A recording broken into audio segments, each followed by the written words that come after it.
இந்த காடு அதோட அழக வச்சியும் அங்க இருக்கிற அழகான விலங்குகளை வச்சியும் ரொம்பவே ஃபேமஸா இருந்துச்சு.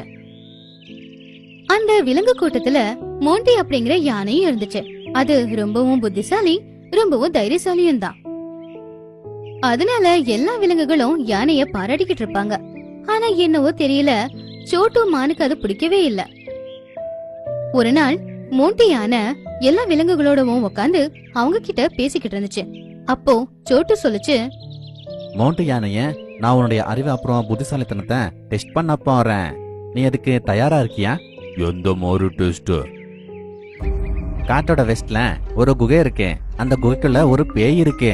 யாராச்சும் நைட்டு அந்த இடத்துக்கு அவங்க போனாங்கன்னா அவங்க கிட்ட இருக்கிற எல்லாத்தையும் அது கொள்ளையடிச்சிரும். அந்த குகைக்குள்ள போய் அதை நீ துரத்தி அடிச்சேன்னா நீ ஒரு திறமசாலின்னு ஒத்துக்கிறேன். எல்லாருக்குமே தெரியும் மவுண்ட் ஆத்தி பெரிய திறமசாலி. இத போய் யாரு ப்ரூவ் பண்ணுவாங்க? இல்ல இல்ல, நாங்க கண்டிப்பா போவேன். என் மேல எனக்கு நம்பிக்கை இருக்கு. அத பத்தி மோண்டி யானை யோசிச்சுது. அதுக்கப்புறமா வாத்துக்கிட்ட ஒரு முட்டைய கேட்டுச்சு.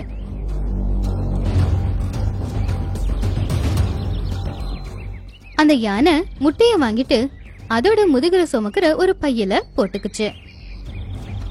அதுக்கப்புறம் அந்த கருப்பு குகைக்கு போச்சு.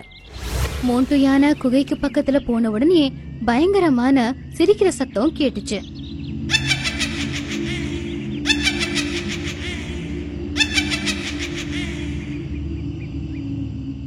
அப்போ அந்த பேய் அதுக்கு நேரா வந்து நின்னுச்சு.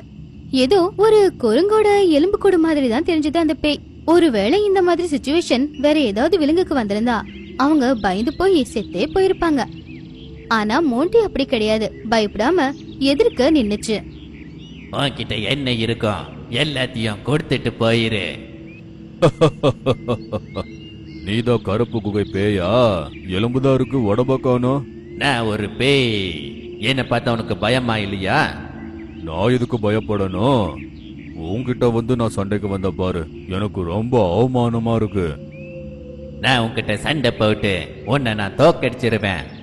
சரி, சண்டை போடு பார்க்கலாம். ஆனா அதுக்கு முன்னாடி நீ ப்ரூவ் பண்ணி ஆகணும் உனக்கு என்கிட்ட சண்டை போட தகுதி இருக்கான்னு. சொல்லு, என்ன பண்ணி ஆகணும்? அதுக்கப்புறமா மோண்டி யானை கீழே இருக்கிற ஒரு வெள்ளை நிற கல்லை எடுத்து அந்த பேயோட கையில வச்சுது. எலும்புக்குள்ள சத்து இருந்துச்சுன்னா இந்த கல்ல உன்னோட கைக்கு நடுவுல வச்சு உடைச்சு காட்டு. இதுக்குள்ள வெள்ளை கலர்ல ஒரு லிக்விட் வரும். அடே, கடலுக்குள்ள லிக்விட் வருதா? ஆமா, வரும். அதை உடைக்கிறவங்க சத்துசாலியா இருந்தா கண்டிப்பா வரும்.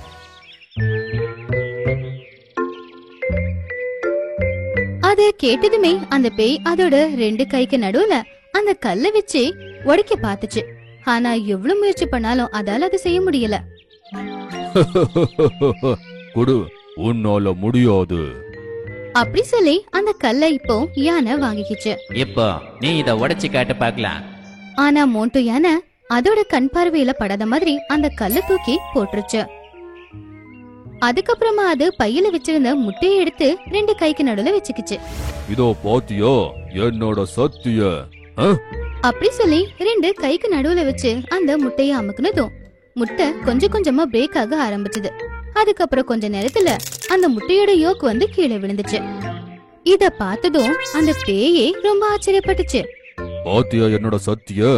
ரொம்ப கனமான கல்லைய என்னோட சத்தியால நான் ரொம்ப சுலபமா உடைச்சு போட்டேன். அத பார்த்து இப்ப பேய்க்கு ரொம்பவே டென்ஷன் ஆயிடுச்சு. இது யானை செஞ்சது, ஆனா அதை எப்படி செஞ்சது? இப்போ தெரியுதா நீ என்கிட்ட சண்டை போடுறதுக்கு தகுதியா இல்லன்னு? இந்த குகைய விட்டுட்டு நீ போயிரு. மோண்ட, இந்த ராத்திரி மட்டும் இந்த குகைக்குள்ள நான் இருந்துக்கிறவனே. வேணா நீங்களும் இங்க இருந்துக்கோங்க. விடிஞ்சுதோ உங்க முன்னாடியே இந்த குகையை விட்டு நான் போயிடுறேன். மோண்டு யானை அத சொன்னதை கேட்டுக்குச்சு. அங்க தங்குறதுக்கு அது ஒத்துக்குச்சு. நைட்டு தூங்குற நேரத்துல மோண்டிக்கு ஒரு போர்வையை கொடுத்து இப்படி சொல்லுச்சு. மோண்டோண்ண, இத நீங்க போத்திக்கிட்டு தூங்குங்க. ராத்திரி இங்க குளிர் அதிகமா இருக்கும். அத கேட்டு மோண்டு அதுகிட்ட இருந்து பெட்ஷீட்டை வாங்குச்சு. அதுக்கப்புறம் பேயும் போர்வையை போத்திக்கிட்டு அதோட படுக்கையில போய் படுத்துச்சு. அப்போ மோண்டு யோசிச்சது, இவ எதுக்கு என்ன இங்க இருக்க சொன்னா? அது மட்டும் இல்லாம போத்திக்க போர்வை வர குடுக்குறா. என்னமோ இதுல உள்குத்து இருக்கு. அப்படி யோசிச்சு யானை சில இலைகளை கொண்டு வந்து படுக்கையில போட்டுச்சு. அதுக்கப்புறமா பில்லோ வச்சுது அதுக்கு மேல அந்த போர்வைய போத்திருச்சு. பாக்குறவங்க கண்ணுக்கு இப்ப எப்படி தெரியும்னா அந்த போர்வைக்குள்ள ஒரு யானை தூங்கிக்கிட்டு இருக்கிற மாதிரி. அதுக்கப்புறமா அது ஒரு ஓரமா போய் உக்காந்துக்குச்சு. கொஞ்ச நேரத்துக்கு அப்புறமா அந்த பேய் கண் முழிச்சு பாத்துச்சு. பக்கத்துல இருக்கிற ஒரு பெரிய கட்டையை எடுத்துக்கிட்டு வேகமா வந்துச்சு. மோண்டி யானை படுத்திருந்த படுக்கைக்கு பக்கத்துல. அந்த போர்வை போத்திருக்கிறதுக்கு உள்ள இருக்கிறது மோண்டி யானை தான் அப்படின்னு நினைச்சு அந்த பேய் அதுகிட்ட இருக்கிற பெரிய கட்டையால தலையில பட்டாலும் அடிச்சுது. யானை அத அமைதியா உட்காந்து பாத்துக்கிட்டு இருந்துச்சு. ஓஹோ, இவன் நான் தூங்கும் போது என்ன கொல்ல பாக்குறானா? அடே எவ்வளவு பலமா அடிச்சாலும் கூட என்ன அசைவ மாட்டேன், மயங்கிட்ட போல. அப்படி சொல்லி அந்த பேய் நிறைய தடவை மறுபடியும் அடிச்சுக்கிட்டு இருந்துச்சு. ஓஹோ, செத்துட்டேன் போல. காலையில எந்திரிச்சதும் இவனை வெளியே போட்டுடுறேன். அதுக்கப்புறம் நான் இங்க இருக்கலாமே. அதுக்கப்புறம் போய் படுக்கையில படுத்துக்குச்சு. அதுக்கப்புறமா மோண்டுவும் தன்னுடைய படுக்கை கிட்ட போய் அங்க இருக்கிற இலைகளை எல்லாத்தையுமே ஊதி தள்ளிட்டு போர்வைய போத்திக்கிட்டு படுத்துச்சு.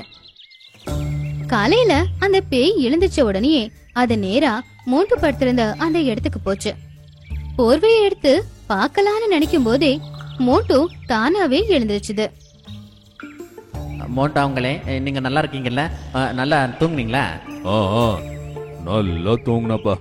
ஆனா ஒரு எலி எனக்கு தொல்லை கொடுத்துக்கிட்டே இருந்துச்சு. அப்படின்னா நான் தூங்கிக்கிட்டே இருக்கும்போது என் மூஞ்சி மேல ஒரு எலி வந்து அந்த பக்கம் இந்த பக்கம் போற மாதிரியே தோணுச்சுப்பா.